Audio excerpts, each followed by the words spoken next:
Shalom Bapak Ibu Saudara, kembali dalam Renungan City Revival hari ini. Saya mengambil tema dikenal dari buahnya. Diambil dari Matius 7 ayat 17 sampai 20. Demikian firman Tuhan. Demikianlah setiap pohon yang baik menghasilkan buah yang baik, sedangkan pohon yang tidak baik menghasilkan buah yang tidak baik. Tidak mungkin pohon yang baik itu menghasilkan buah yang tidak baik, ataupun pohon yang tidak baik itu menghasilkan buah yang baik. Dan setiap pohon yang tidak menghasilkan buah yang baik pasti ditebang dan dibuang ke dalam api. Jadi dari buahnya lah kamu akan mengenal mereka. Amin buat firman Tuhan. Bapak Ibu Saudara, pohon tarbantin ya kita sering dengar di Alkitab adalah salah satu contoh pohon yang hidup di padang gurun.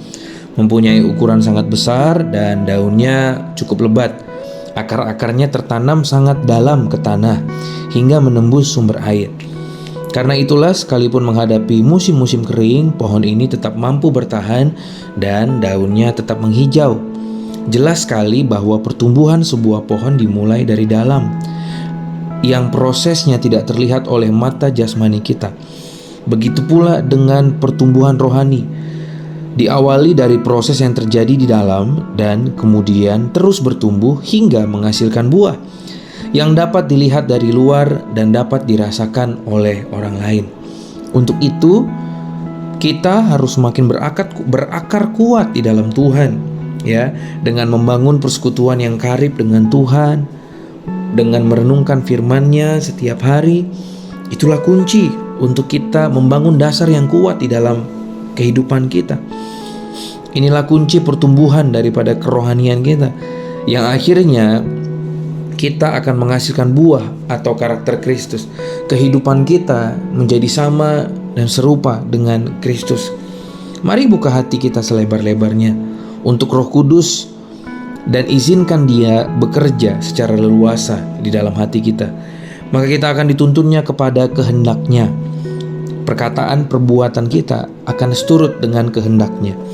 Bila Roh Kudus tinggal di dalam kita, maka apa yang nampak dari luar, baik itu perkataan dan segala perbuatan, ada di bawah kendalinya.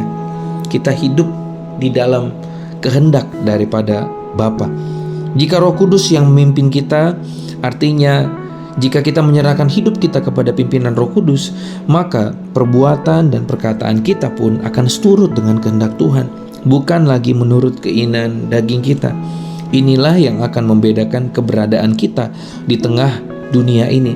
Dan lewat perkataan dan perbuatan itu, orang akan mengenal kita sebagai orang percaya, anak-anak daripada Kristus yang dikenal dari buahnya. Tuhan Yesus memberkati setiap kita.